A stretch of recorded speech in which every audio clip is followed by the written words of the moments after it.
Hello, everybody. Good morning. How are you all doing? Excited? I can't hear you guys. Is that a welcome? Hello. Welcome to the BBC Radio Theatre here on Love Bollywood on the BBC Asian Network.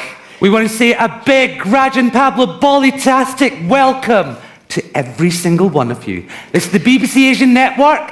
Thank you for joining us. Come, let's hear it for you guys. For you guys. Now, he made his big screen debut more than 30 years ago. He wowed us all then and has continued to do so ever since. Now, with more than 40 films to his name, as an actor and as a producer, he truly is a legend. Now, he's become an international icon for the Bollywood industry, earning respect and admiration from the fiercest of critics, producing some of the most influential movies of the last decade. Now, his latest project is Peoply Live, which is already wowing audiences in India and promises big things when it opens here this weekend. Here's a wee taster of what to expect from Peoply Live. Have a listen. The sound of Asian Britain. Are you ready? Asian Network.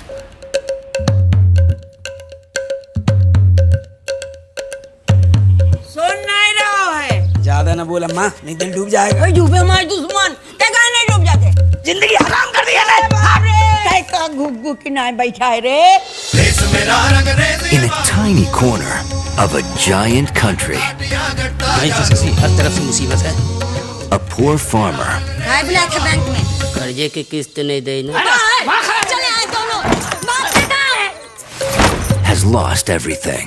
अपनी खुशी से मर जा 1 लाख रुपया दे है सरकार चूतिया समझा है सालों ने Now his brother has a plan अपनी जान दे के भी जमीन बचा लेते to win it all back. हमें देंगे जान अरे कह दिया ना कि हम देंगे जान बड़ा है जान देने वाला नहीं भैया हम ही देंगे जान पक्का Every 8 hours, a farmer in the country has been committing suicide. Namaste. ओए मरे भैया अरे बोलिया काय आउरा तो घर में ला है रे लाइव सुसाइड है महोदय कोई मिस नहीं करेगा दीपक बनी ये स्टोरी प्राइम टाइम पे चाहिए हर कीमत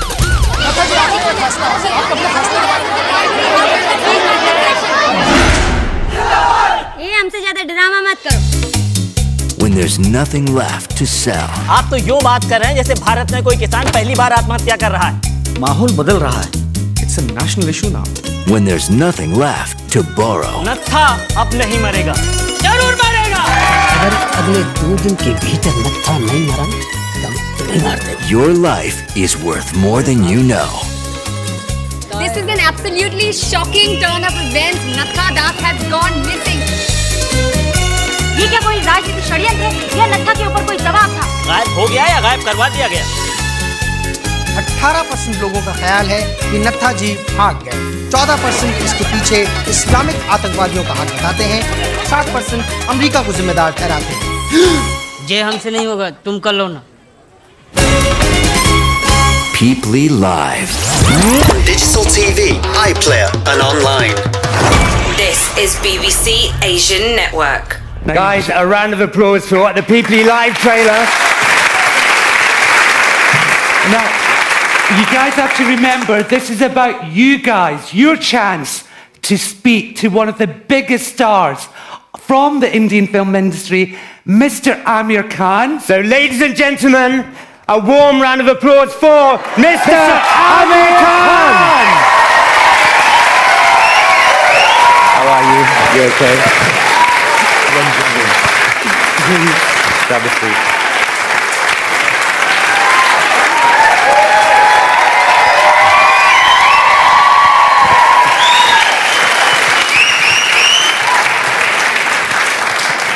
Aamir, first of all, welcome to the BBC Radio Theatre. What do you think of the warm welcome? Thank you so much. It was really lovely to be here.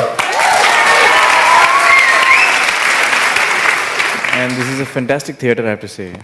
Yeah. Do you like it? It's quite historic here. Lots happened here. There's loads of radio shows that go live. It's not just the Asian Network that does this, but it's even more special for us on the BBC Asia Network to have you with us. So thank you very much for joining us. It's a pleasure. You're here to promote Peoply Live. Yeah. Before we talk in depth about the movie, just give us a brief outline of the movie. Well, it's a satire on how we are as a society today. It's the theme of the film really is exploring the growing divide between urban and rural India. And it's to be seen in the backdrop of farmer suicides. It's not really a film about farmer suicides. It doesn't go into the issues that they're facing. But it's to be viewed in that backdrop. Over the last 2 decades, there have been an alarming number of farmer suicides. And so this is a satire on how we are as a society, how politicians, media, bureaucracy, and civil society is in many ways, yeah. What made you choose this project in the sense of from what you've just, it's not a typical Aamir Khan, entertainer. Well, I don't know what's a typical Aamir Khan entertainer anymore. Because I get attracted to different kinds of stories, and when I heard the script of Peoply Live, which Anusha has written and directed, so when she narrated the script to me, I just loved it. I thought it was... There's a bit of a story about the script as well, isn't there, in terms of how she approached you? Just talk us through that, how you found the idea. Yeah, she actually... I was doing a film called Mangal Pandey, The Rising. And around that time, I got an email from Anusha, who I didn't know, saying she has a script that she wants me to read, which is called The Falling. So I was like, someone's trying to be cheeky with me. But then she told me she's a journalist, she's from NDTV. So I took her a little more seriously. And then she kind of hounded me for some time. And then I was shooting in Delhi for Rang De Basanti. Right, okay. And she got to know I was there, and she sent a message saying that you're here and you haven't called me, and I want you to read my script and stuff like that. So I said, okay. So then I called her to my hotel, and she read out the script to me. And I just loved it straight away. I mean, I thought it was really funny. It's a dark topic, but it's very funny. And the characters are very vibrant and most unexpected script that I have heard. But it's not only funny. I mean, it's also very heartbreaking. It's something that is thought-provoking and hopefully sensitizing. I mean, I think for someone like me, who comes from a large city like Mumbai, I think a lot of us are completely unaware of how life is in rural India. In fact, I feel that, and that's where the bulk of our population lives. It's almost as if they're invisible to us, and we're not aware of them. We're not aware of their existence, how life is for them, what their reality is. So for me, it was a very sensitizing film, and I found it very engaging. And sorry, I keep. How did you find that? Right, okay, you said you're not aware of the rural, 750 million Indians live in rural poverty, so to speak. How did you actually think this script is going to work and reflect that positively? Well, you never know what's going to work. Yeah. So that's not what I'm looking for when I'm selecting a film. When I'm selecting a film, it's really whether it works for me. Indeed. Is it something that moves me? Is it something that touches me? Is it something that excites me? When I'm reading a script or listening to a narration, I'm like the audience watching a film. Right. So if it connects with me, then I want to be part of it. And this one really did. I thought it was really engaging, and I feel that, I love it.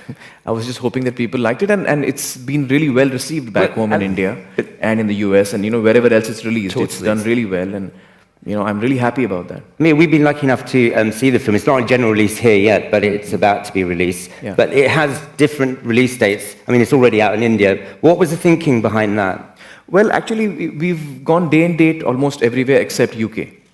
And in the UK, we have a distributor, Artificial Eye, who this is the first Indian film that Artificial Eye is doing, and we're really pleased to have tied up with them. They saw the film and really liked it and were very enthusiastic about releasing it.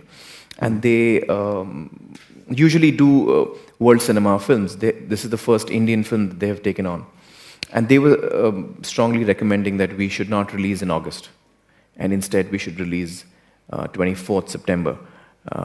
And that would be a great date for a world cinema audience out here in the UK. I believe in August people That's the only month they get the sun in. So they kind of run away to the beach or wherever else on holidays, and there's no one around to watch films unless it's a big Hollywood summer release. So they felt for a film like this, which is essentially targeting a world cinema audience. Right. They'd like to release end of September. So we are releasing 24th September. Essentially, I mean, what we're trying to do with this film is reach out not only to our traditional audience for Indian cinema, a lot of whom are sitting here today, but also to audiences who may not have ever seen an Indian film before. We believe it has the potential to engage all audiences. Now, this is about your fans, our audience who want to connect with you.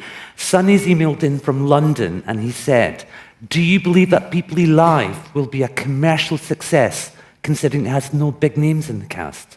Well, I don't know. We'll wait to see. I mean, it's done really well in India. In India, it's, I think, speaking from the box office point of view, it has grossed what a lot of mainstream films don't manage to gross. Totally.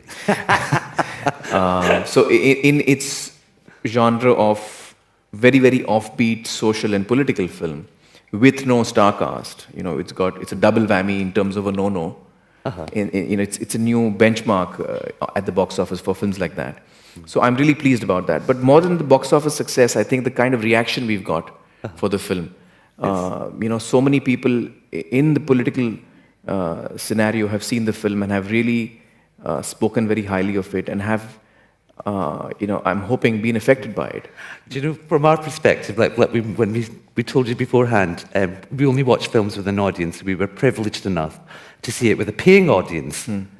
I haven't laughed so much for Was it meant to be a comedy? Because we did laugh a lot. Yeah. Well, it's supposed to be a funny film. I think Anusha has written a script which is rather funny, and the lines are very funny, and the characters are very vibrant.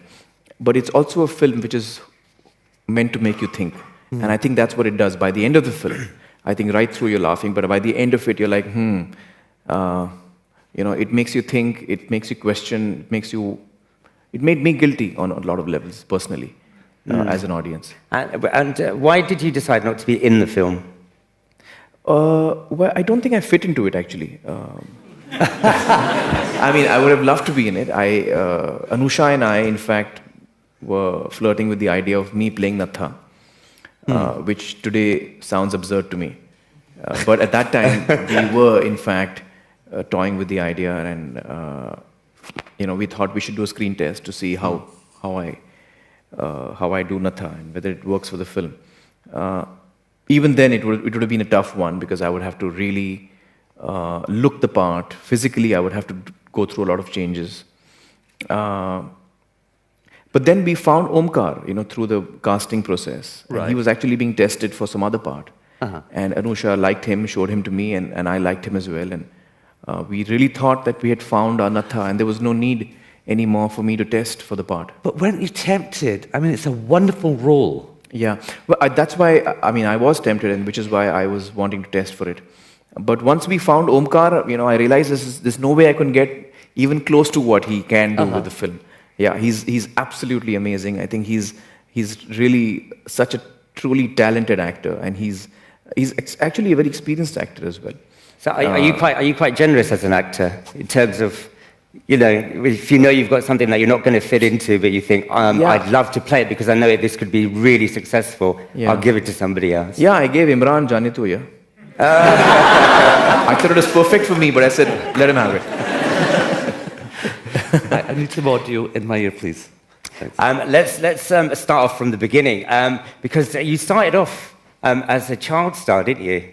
Yadoki Barat. Well, I wasn't really a child star in the sense that, I wasn't acting professionally or regularly. It's because my father is a producer and my uncle is a director-producer. So they've been in the films all their lives, and my Yadon Ki Barat is a film that my uncle produced and directed. Yeah. So one day I was at his house and he says, I think you should come for shooting tomorrow. And so the next day I was carted off to the set, and I was one of the kids in the film. So it wasn't really as if I was a child star who was regularly acting. It was just a one-off in Yadon Ki Barat. Actually, one film I did was Yadon Ki Barat. And the other I did as a kid was Madhosh. So one which my uncle produced and one which my dad produced. What one did you prepare? See, whenever they wanted kids to be in their films and they didn't want to pay for it, they asked me to come. So it was like being at school and then suddenly, oh, by the way, you're going to be on the sets now. Yeah. So anyway, but it was fun. I mean, as a kid, I was more interested in playing cricket when I was on set, with the crew. And I hated the makeup on me. I remember they used to put this, what I now realize is pancake because it was wet. But necessary. Well, I'm not so sure because I think kids in our films are a bit too painted. So I was one of the painted kids. And I remember, as a kid, my memories of that is, of course, hating the smell of makeup. And then feeling very intimidated when I walked on set with so many people and everyone screaming and shouting and, instructions being thrown about here and there. And I was feeling quite small and unsure of myself. And I used to I used to be really shy. I'm still shy, but I've kind of opened up. Are you shy? Yeah. Well, I think my profession has kind of helped me to open up. But, no, but do you become a different person in front of the camera then? Does all the shyness go? Yeah, that does happen to me. Actually, in fact, it'll be interesting for you to know that when people got to know that I'm interested in acting, right? Everyone, and that's without exception, everyone who knew me was like, Aamir, there's no way. I mean, you'd never get a word out of him. He's so quiet, and we've never seen him perform, or he's not someone who. So everyone who knew me was like, no, it can't be him. So all that, the dancing, the romancing, the Ghana, you didn't do that when you were a child? No, I didn't. I was very shy. So were you observing everyone?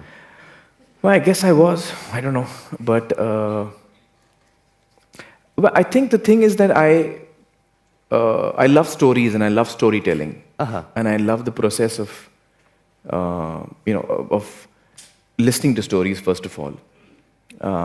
So when I was a kid, and I remember when writers and directors would come to pitch scripts to my dad and uncle, I would sit in the corner and listen to all the stories. And then when I, got interested in filmmaking, it's exciting to be part of that process of storytelling and making people laugh, making them cry, touching people's lives, in so many different ways. It's a very exciting process for me. Is that why Holi came first? With Ketan and Ashutosh?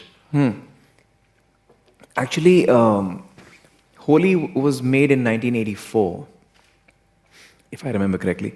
And at that time, I was working as an assistant director with my uncle. And the reason I did Holi was not because I wanted to act in it. It was because I wanted to assist Ketan. Right, okay. Ketan had made a couple of films before that, and he was the new kid on the block, He had made Mirch Masala, and he had made Bhavani Bhavai before that. Both very highly regarded films. And I was very keen to work with him as an assistant, which I didn't get a job as an assistant with him. So, and I had heard that he's going to use a Steadicam. At that time, the Steadicam was a new thing. It was a new thing. It's like So the Steadicam was the big thing, and right. Rumor had it that Ketan would be using the Steadicam in Holi. And that's what excited you. And that's what excited me. So I was like, I have to watch how the Steadicam works. Yeah. So I, went and met him and said, I'll act in the film. So I was one of the 20-odd kids in the film. So I was there more to observe the way he works than to act, actually. Right, okay. Yeah. Aamir, we're going to take some questions from the audience as well. We've got Hina Solanki and Mumtaz Begum Hussain here. Are you here? Can you stand up? Hina? Hello. Hina is over there. And Mumtaz is over there. Can we get the mics there? Okay. Hello. Hina, what's your question? First of all, I want to say thank you so much for giving us this opportunity that you're here today with us. Very, very humble. Thank you. My question is, out of all the films you've played and all the characters you've played, who do you relate to the most and why? Well, the thing is that, there's so many answers to this question. I'm wondering where to begin. But why don't you have a seat?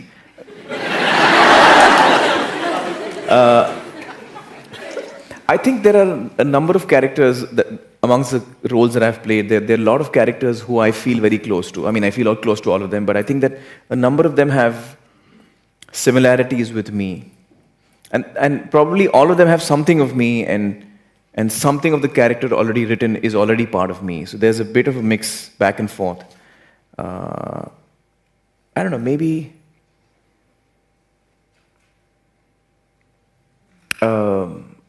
a mix of Bhuvan of Lagan and Ram Shankar Nikum of Tare Zameen Par and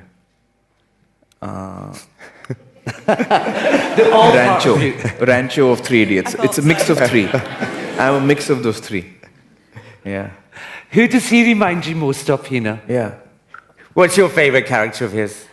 Rang De Basanti, DJ. Oh, DJ.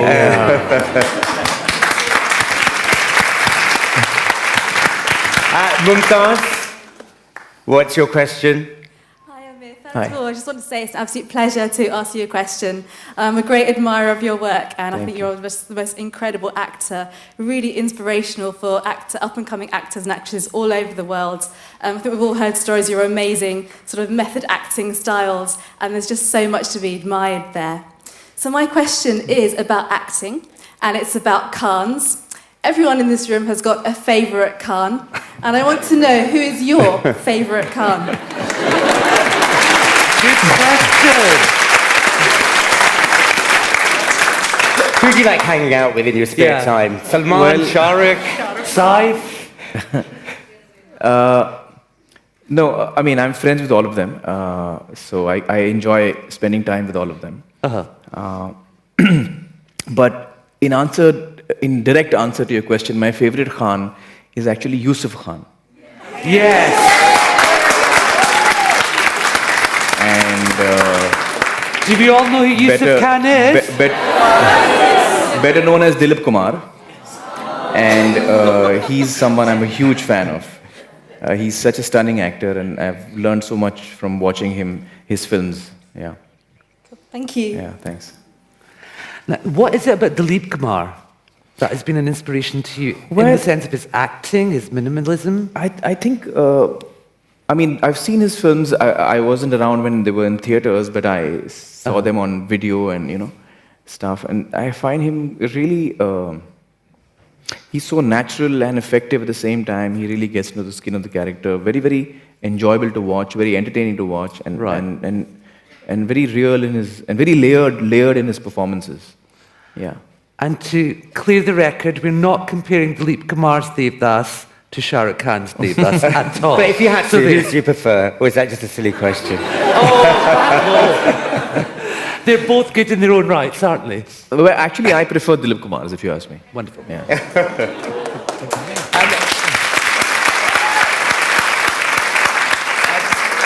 Let's talk about some of the leading ladies you played opposite. Obviously, Juhi Chawla, Qiyaamat Se Qiyaamat Tak. What was it like working with her? Did you guys kind of have chemistry straight away? Well, Juhi was great fun to work with always. I think she's one of the actresses I've really enjoyed working with. I'm most comfortable with her. She's great fun to work. She's a terrific actress.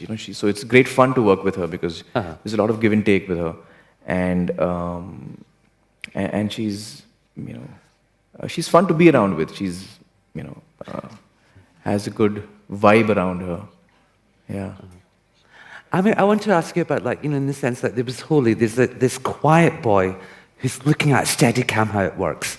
And then Qiyaamat Se Qiyaamat Tak. I mean, there's that whole process. What made you go into that genre of filmmaking? Even as a star? the whole romantic hero. The love, the whole kind of passionate hero there.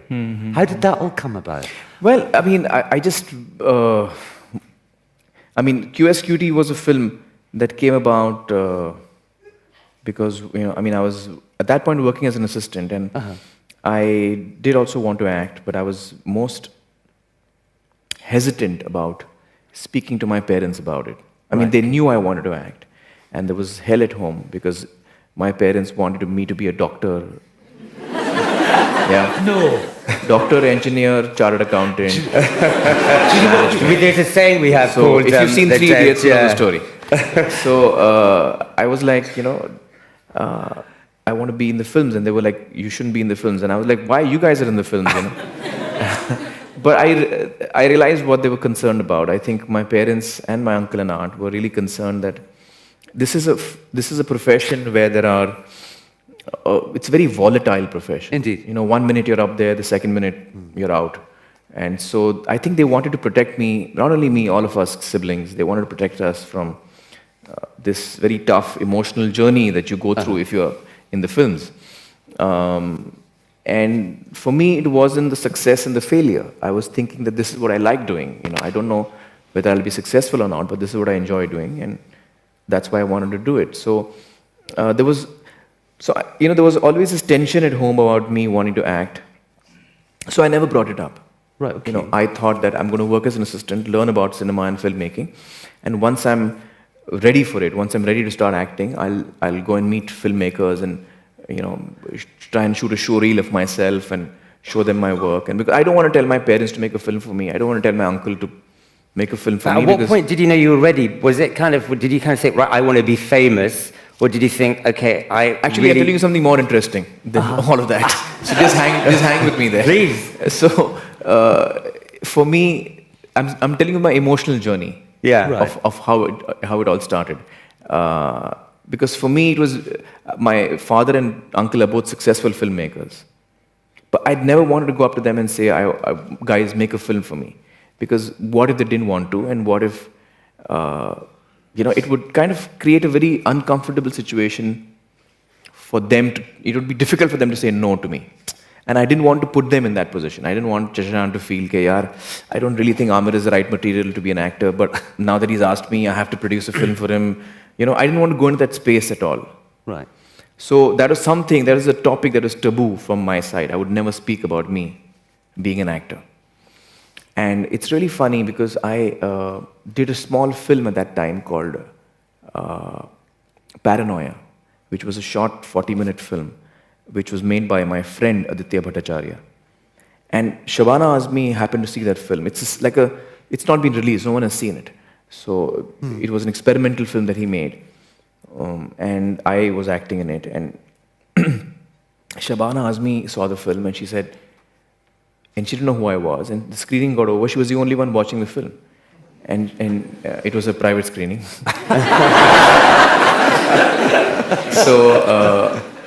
So she got up and said, who's that kid? He's so good. And I was sitting in the chair at the back. And Aditya said, that's Aamir. And she said, where is he? And I stood up. And she said, you're really good and you should act. And, where are you from? So now Shabana has worked with my dad. Indeed. Yeah. So I knew that she knows my dad. And I was really scared that she would tell my parents that I've acted in a film. Because I had done it on the sly. So I said, actually, I'm Tahir Hussein's son.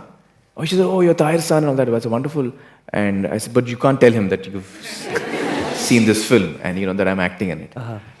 And so that happened. And then while I was working as an assistant with my uncle, Javed Saab, Javed Akhtar, was on set one day and he happened to see me around and he said, who's that kid? And Shashank said, that's Tahir's son. And he said, why is he your assistant? He should be a star. Just like that? Yeah. So, like 2-3 things like this happened where I felt that people had noticed me. But I would still just, not react to it. And then finally one day, my uncle was introducing me to someone. And that was a moment for me because when he introduced me to that person, he said, this is so-and-so. He told me and he told that guy, I forget his name, and this is Aamir, and he's the star of my next film. And I was like, okay. I didn't know that. And then my uncle actually began working on the script of Qayamat Se Qayamat Tak. But in the family at that time, right, in the sense of, suddenly, this kid's going to be a star. Did you have that pressure? No, I didn't. No? Did they protect you? Well, my family is very protective of me, and I think that what really probably helped my uncle to make up his mind was that he saw Holi. So Holi was a film that I did while I was an assistant with him. And he and Mansoor saw Holi and they really liked my work, I guess. And then he wrote the script of Qayamat Se Qayamat Tak and wanted me to act in it. So I really owe my career to my uncle. And the fact that he had the faith in me, you know, to do a good job. Yeah. Well, we're all glad that he did. Aren't we glad? We've got some more audience questions for you, Aamir. We've got Rohit from Warwick, and we've got Steve from Leicester. Where are you guys? Rohit, could you stand up? And then Steve as well, please. Where are you, Steve? Hello. Rohit, what's your question? First of all, Aamir, it's a great opportunity to come here and speak to you. Thank you so much, BBC Asian Network.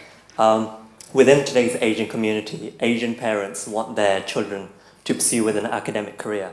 What advice would you give to those children who want to actually pursue in a Bollywood career, who don't really know where to start from? Good question. Well, you know, it's always a tough process. Starting out in any field is a tough process. I think no matter which profession you choose, it's the initial stages of training yourself, learning about it, and then actually getting the opportunity to make your first step is a tough process. And there's no one way to go about it. There is really none.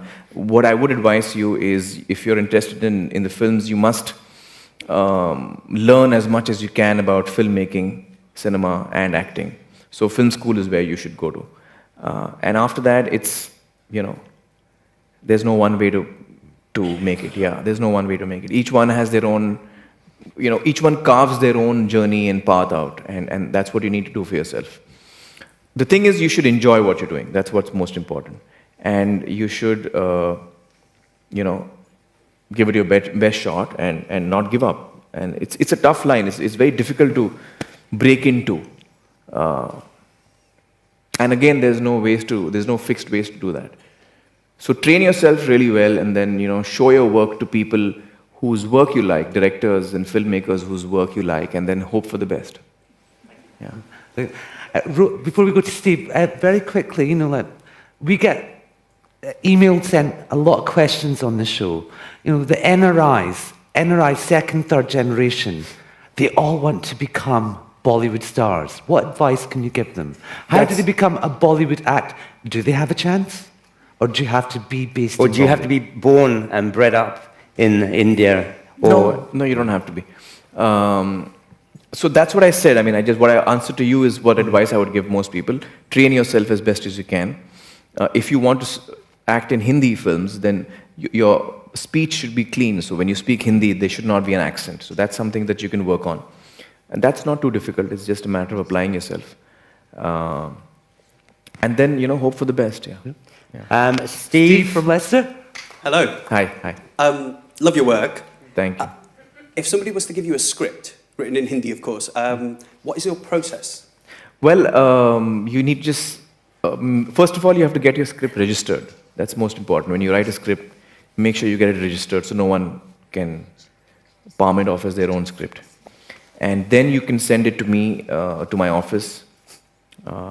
And I have a department there which goes through scripts and stuff. Do I have to go through 4,500 assistants, or can I just give you a script now? Well, even if you were to give me a script now, it would go to my script department. You're not carrying one with you, are you? Have you got one with you? Is your department with you? The thing is, I get so many scripts sent that it's impossible for me to read each and every one of them. So what I do have is someone who goes through them and prepares a one-pager on each of them. And based on that, I pick up the ones that I want to read. Right. Yeah. Well, we're kind of already going through the process. We just thought we'd capitalise on this moment of you being here in this country. If you don't ask, you don't get. Yeah. Good for you.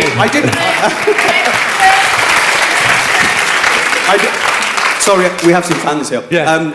I didn't want to hound you like you're, you know, the Pibbly Live. Oh, yeah. So I kind of was looking for a direct connection. But I'll try and get it to you through one of your contacts. Okay. We've got a question in from Mira, who emailed from London, who said, looking back, is there anything you would have changed about the movies you chose or the characters you played? Do you have any regrets? That's Mira, right? No, Mira, I have to say that actually I would not like to change anything in my career. There have been a number of films that I'm not very happy with, to say the least. But that's the process that you go through to learn. I think that I've learned the most through the films that I've been unhappy with. Right. So I think. Can you tell us what films you haven't been happy with?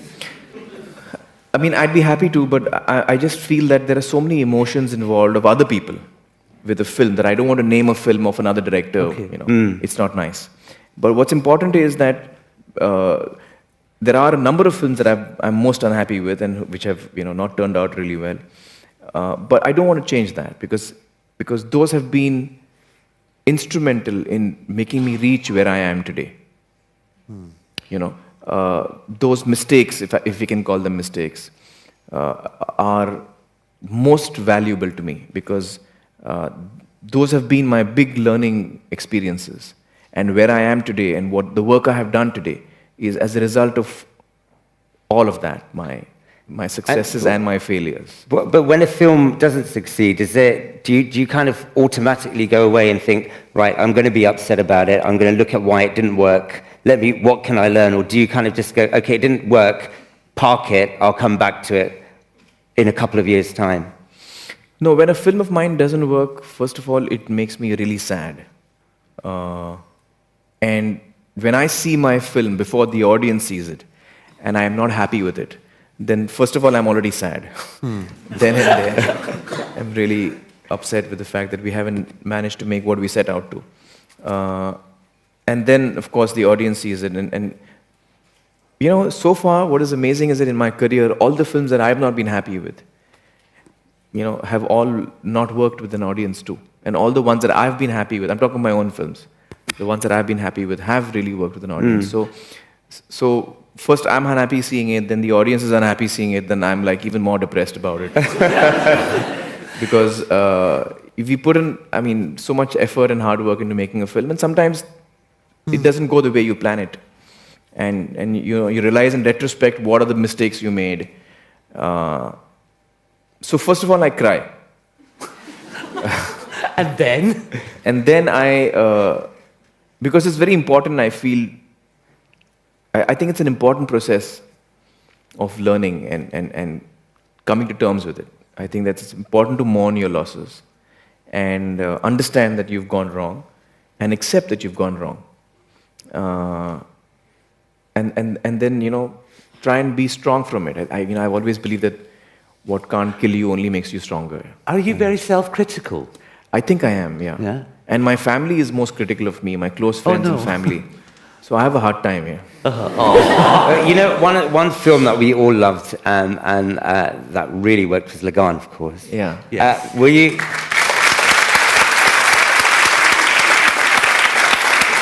So when you sat and watched that film before it was released, did you kind of go, I know this is going to work, I can see exactly who this is going to touch or how big this is going to be? Or were you completely shocked by the response to the film? Neither. I think when I saw the film, I was really happy with the way that the film had turned out. So I was very happy with what we had achieved, and that's exactly what we had set out to. And it's a very difficult film to execute, so I was like really proud of the fact that Ashutosh and his entire team, all of us, had managed to achieve the film creatively. I still didn't know how people would react. I didn't know whether they would like it or not because it was such an unusual film for Indian cinema. I had no idea whether they would like it or not, but I knew that we had made what we set out to. And I was really happy and proud about that. And then when the film released and people, that film had the most amazing response. I mean, it was really moving to see how people responded to that film. And it was so heartwarming and encouraging because, I was, as an actor and even as a producer, that was my first film as a producer, I was taking a very strong stance. I was, wanting to make something most unusual, but in mainstream cinema. And for people to love it was so, encouraging and supporting to me. It was very moving to see that, yeah. Did you make a conscious decision in the sense that this film will be successful on an international market as well, but still be true to its Indian film industry Did you roots? consciously push it out into the No, international I didn't. market? We had no plans for it to show it to an international audience even. So I was making it just for the Indian audience. Or When I say Indian audience, I mean people who watch Indian films. That's Indians, Pakistanis, The NRI. Bangladeshis. So it was made for the audience of Indian cinema. It was not at all made for an international audience. And it was, the journey that it had internationally was something that I had nothing to do with. There was it began at Locarno. It was the first festival it was shown at was Locarno. And it was shown at Locarno because the director of the festival, Irene, she really loved the film and she wanted it. And I had no intentions of sending it to the festival. So when she came to Bombay and said, I want your, she said, can I see some bits of it? And I showed her, we were still in the process of making the film. And I showed her a few scenes and some of the songs. And she just loved it and says, I want this film at the festival. So can you send me a screener? The festival is in August and I need a screener sometime in May or something. And I said, look, I can't because my film's releasing in June and we have a lot of issues with piracy. So there's no way I can send you a screener. So she said, then, then my committee, if they can't see the film, it can't come to the festival. I said, that's fine. That's fine. I just don't want it to go out anywhere. So it's releasing on 15th June and I can't send a screener. And I didn't. So when the film released in London, over here on 15th June, she actually came here, saw the film. She flew? Yeah. She saw the film here when it was complete. Because she hadn't seen the complete film even by then. And she loved it and she said, okay, I want the film. And they have these big rules that in Locarno, that if the film's released in Europe, the festival doesn't take the film. Right, okay. So it had released in the UK, but so she broke all that rules. And she didn't show it to a committee.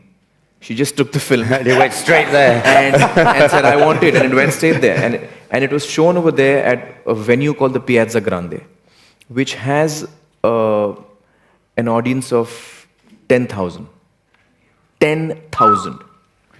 It's like an open-air screening place. The giant screen and great sound. It's a superb experience watching a film there.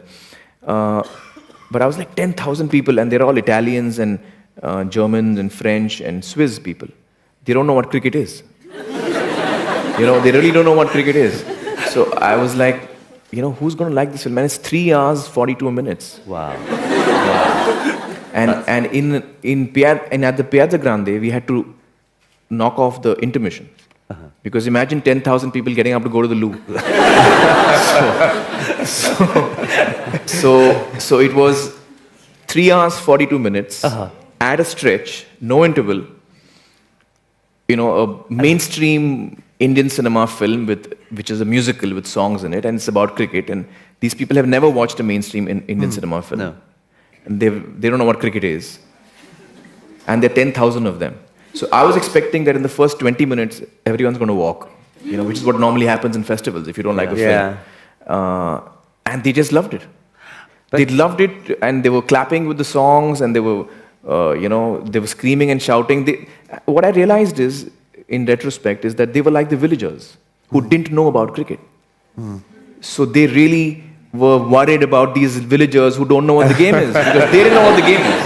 But did you know from there it was going to go right up to the Oscars? I had no idea even then, because when it became such a huge success in Locarno, and it won the award for best film there. Yes. I mean, the audience award for best film at Locarno. Which speaks volumes. And then every festival wanted the film, and then it was sent to the Academy as India's entry, and it was nominated there. And, Lagan's international journey was something that had nothing to do with me. It just traveled on its own strength. The film was so good and people loved it so much that it just traveled on its own. I'm going to interject with a question from Ria, who emailed to the Love Bollywood show, our show. Now, after all the success of Lagan, when Hollywood beckoned, would you consider making a Hollywood movie? I don't think I can make a Hollywood movie. Because I don't think I belong there. I could be part of one. I could, somebody else has to make it. I could be part of that. Because I don't think emotionally, I don't think I think like that. So I would not even want to attempt that. I think that as far as I'm concerned, I emotionally, I feel I have, I really enjoy what I'm doing. And I really enjoy where I am, and over the last 2 decades, I have a great relationship that has developed between me and my audience. And I really cherish that and value that. So that's the audience that I like making films for. That's the audience I enjoy connecting with. So I don't want to make a film for some bunch of unknown people, who I don't have any connection with. With the success of Lagan, watching it with different audiences as it journeyed to the festivals and the Oscars, what is it about you as a filmmaker, as a producer, in that whole Indian emotionalism that's managed to touch all these people from different nations, if you like? Well, I think that that happened with Lagan, that happened with Rang De Basanti. It was nominated at the BAFTA. Indeed. That happened with even Tare Zameen Par. I saw a screening of Tare Zameen Par in Seattle, where again there were a bunch of people who had never seen an Indian film before, perhaps, because they were all people who were special educators, and it was shown at the annual conference of dyslexia, of the Dyslexia Association. And they were all people from all over the world who had come to see the film. And in fact, they were all experts on learning disabilities. So I was really nervous about that screening. Right. And it got a standing ovation over there, the film, and they just loved it. And in fact, they insisted to me that you have to dub this film in English, because we want our kids to be able to see the film, and kids find it difficult to read subtitles. Right, yeah. So, so which is why for the DVD that we released in the US, in the rest of the world, outside of India, we actually have two versions on the DVD. You have an English version for Tare Zameen Par and a Hindi version. So the English one is dubbed. Well, we really enjoyed the film. We thought it was brilliant. We're going to press on and take some questions from the audience. Devinder Kent and Preet Kalsi. Can you stand up? Okay, we've got Devinder at the back. What's your question? Devinder, your question to Mr. Aamir Khan. Hi, I'd like to ask you, in the hot pursuit of mainstream, do you think Bollywood has lost its originality, and where do you think this will take Indian cinema in the next 10 years? Come again? In the... Do you think Bollywood's lost its originality in the pursuit of mainstream? No, I don't think so. I think when you say Bollywood, I'm assuming you're talking of Hindi cinema. Yes. And mainstream Hindi cinema. I don't think so. It's still doing work which is meant for the mainstream and for the larger audience. And it's still a mix of all kinds of films. So mainstream cinema all along had people who made really good films like Mughal-e-Azam or Mother India, Ganga Jamna, and along with that you also had the Amar Akbar Anthonys, and you had the Sholais, and the high entertainment films. So you always had all kinds of filmmakers in mainstream Hindi cinema making different kinds of stuff. I see that happening today as well. You have Three Idiots, which Raju Hirani has made, which I think is a great film. It's a very good example of very good cinema coming out of mainstream. And you also have, a high-level entertainer like Dabang, which is also successful. So I think it's pretty much doing the same thing all along. So where do you think this will take Indian cinema in the next 10 years? I'm not quite sure about that, because I'm not very good at predicting things. I think there are changes. I think that there are a lot of younger voices coming in which are making different kinds of films. I think Anusha Rizvi, who's made People Live, or my wife Kiran, who's made Dhobi Ghat, are two such examples of filmmakers who come in with their own, their own voices and something different to say. So I think that, well, in mainstream cinema, there have also been a lot of changes in the sense that, films like Tare Zameen Par. Now, you would never expect a film on childcare and education to be the biggest grosser of the year. And so that's unusual. That's one of Lata Mangeshkar's favorite films as well. Oh, is it? Okay. Yes, that is. Devinder, thank you for your question. Preet, what's your question? Hi, Aamir. My question to you is, being a great actor that you are, given a whole variety of roles you've done, and then becoming a producer with Lagan, you directed Tare Zameen Par. I would like to know, if you could direct any actor, past or present, who would it be and why? Oh. That's a good question. Very good question. If I could direct, please sit. If I could... Wow. You know, I think I'd like to direct Dilip Kumar or Amitabh Bachchan. These are the two actors that I would like to direct. Actually, there's so many good actors. You know, it's a little difficult for me to just stop at two names. I think Nargis ji is another actress I'd like to direct, or Wahida Rahman. But these are just a few names that I'm taking. You know, it really depends on what the material is and what is the script that we are making, and you know who would fit that. But we've had so many talented actors in our industry. I would like to work with a lot of them, actually. Balraj Sahni and, you know, so many of them. And today you have, you know, I think I'm a big fan of Govinda. I just love him. He's so funny. I love his comic timing, you know.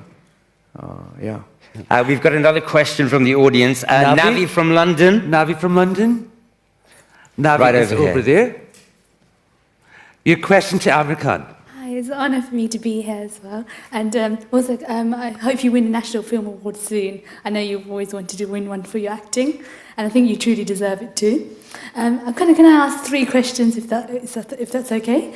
Okay. Yeah. As long as they're not long, just one. Just one. Okay, I'll be really quick. Okay. Okay, the first question is, I want to be a woman, I want to be a director in the future. So, and you being a director and allowing your wife, Kiran Rao, to be a director too, what are the risks, do you think, for a woman, for a director in India, for a woman to direct in India? Because I know there's a lot of controversies and stuff. Mm-hmm. And second question I was going to ask is, you've been associated with a lot of Southis, such as like Madhavan, Asin, AAMIRKHAN. So I was wondering... okay, let's do the woman director question first. One at a time. Because we haven't got that much time left. So what are the problems? At the end. Sorry? Can I get a photo with you at the end? Definitely. You don't ask for Navi, much, do you, darling? take a seat. You're going to go far, girlfriend. Right.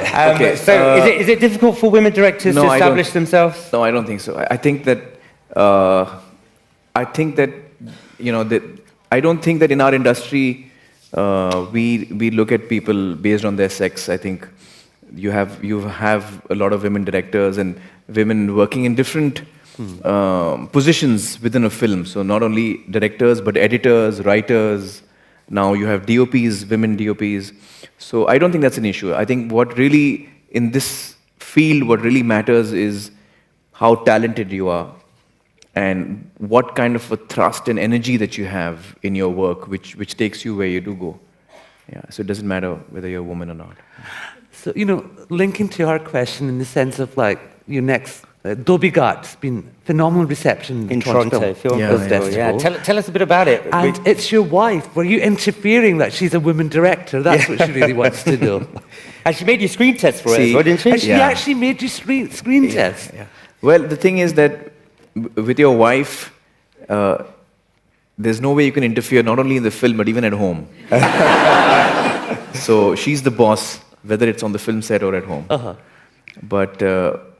But seriously, I think Kiran is so talented. She's written such a wonderful script that I was so proud of her. You know, when she narrated the script to me the first time, I just loved it. I thought, you know, wow, this is something amazing. And I knew she was wonderful as a person, and that's why I was in love with her and all of that. But I didn't know. No, wait. But I didn't know that she was so talented as well. You know, I had no idea that she could. I mean, if she told me she was writing script, has it added to the love? The thing is that, you know, I was just taken aback that I hadn't expected her to be so fine in her writing, and I was really proud of that. And so I was actually happy to follow her. You know, she's a great director, and she's really clear about what she wants. And I think she knows more than me, you know, in what she's doing. So I'm happy to follow. You know, a question that's coming from a lot of people, and we've just paraphrased it all. A lot of people want to know, who is Aamir Khan today? Producer, director, actor. Husband, international representative of the Indian film industry. How do you see yourself? I see myself more as an actor. I'm not really a producer because I didn't start producing films as a business. And my company has produced, in the last 10 years, has produced 4 films. Yes. So it's not a company which is regularly producing films. Other companies have 12 films coming out a year or 6 films coming out of a year. At least 1 a year. I've got 4 in 10 years. So I don't see myself as a full-time producer. Once in a while, when I come across something I want to produce, I do it. I see myself more as an actor, and that's how I've been all along. I mean, that's also my core expertise, I feel, is to act. And so directing is and production are things which are more peripheral to me at this point of time. Acting is of prime interest to me at this point of time, because I feel there's so much that as an actor, I feel I'm hitting my peak. Right. And I'm having so much fun doing it, and I'm also learning so much. So I feel I don't want to curb that. That's what I want to concentrate on. Acting. Do you think you've mastered your craft now? No, I don't think I have, and I don't think anyone can, because this is a field which is endless. It's and since it's it's so subjective. Indeed. And it's a learning process right through. So I don't think you can ever master it. We've got some questions that have been emailed in to the BBC Asian Network and Love Bollywood. Shashikant would like to know, how do you... a serious question. Yeah, very serious. How do you manage to keep on looking so young? I'm here. Oh, that's Shashikant? Oh. Okay. Well, I don't know. I think I have to say that... Is it the Gajni workout? No, that's not it. I think it has a lot to do with how I'm feeling as a person, one. I also feel that, if you look at how I'm looking some years back and how I'm looking now, I think I'm probably looking, I don't know what you guys feel, but I feel I'm looking a little better now. And I think one of the reasons for that is that I've discovered that, we are what we eat. I cannot stress that enough. I've begun following this diet from this dietitian, Dr. Dhurandhar. And essentially, this is something that I'm quite passionate about. So I might take half an hour talking to you about this. but if I have to tell you very quickly, you must eat a balanced diet. So you must eat a healthy and balanced diet, and that will change the way you look. It'll change the way you feel. And I discovered a lot of all this when I was doing 3 Idiots. Right, okay. So because the role required me to be a 20-year-old. So I said, What did you have a lot of to look young then? Well, I said, I was 40, I was 43 or 44 when I was shooting the film. So I looked at my photo album, and I saw myself when I was 20. And I compared myself, and I said, the first thing that I need to do is lose weight. Because if you look at your album and you look at yourself 20 years ago, the first thing that hits you is that you were so thin. So that's the first thing you need to do if you have to look younger. And if you follow a healthy diet, and don't starve yourself. Dieting, people assume dieting means to starve yourself or go on a low-carb diet. Low-carb diets are not good. A balanced diet is best.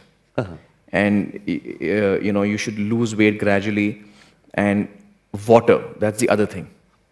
So food and water, these are all basic things, but my food habits have changed dramatically in the last 5 years. And I drink 3 to 4 liters of water a day, which I never did earlier. And that's dramatically changed the way I look. I think water is, 70% of us is water. Is water, yeah. So water intake is so important. Do you stay away from the kind of late night parties and all that kind of stuff?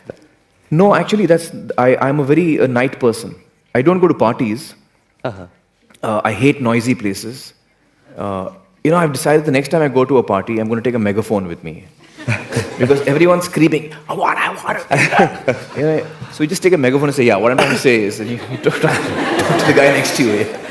So anyway, so I hate going to parties, but I stay up late nights. I love reading, and I'm a night person, so I have friends coming over, and I don't let them leave until it's like 3 in the morning and stuff like that. So I stay up quite late at night. But that's another thing that can make you look better if that's what you want. You should try and sleep 8 hours a day. So apart from the script that you can get from everybody now, what are you reading at the moment? What I'm reading right now? Yep. Well, what I'm reading right now is a book that my daughter has given me, which is part 3 in the 39 Clues. Does anyone know that? 39 Clues? Okay, so you guys are not 13-year-olds. So apparently this is like a big success with kids. Yeah. And it's about these 2 kids who are like these, it's like a adventure kind of a story. So she was most kicked with that, and she's given it to me to read. So that's what I'm reading right now. Right. It's a kind of a kiddie book. We've got time for But don't tell her I said that. Right, okay. We've got time for one more question from the audience. Time has rushed by. Harveline from Birmingham. Harveline? You get the last question to Mr. Aamir Khan. We're just going to get you the mic. Hold on. We're going to get you the mic. Love you. There you go, darling. Hi, Aamir. It is a pleasure. It's an honor to be in your presence as well.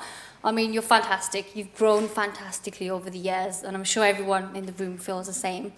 My question is, what is your favorite song, and can you sing it for me, please?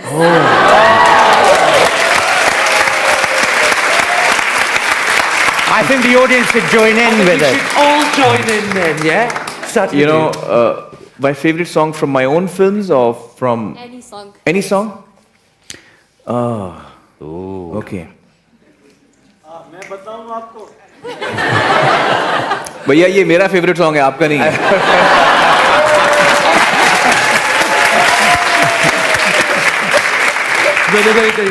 Go on. क्या बोलते तुम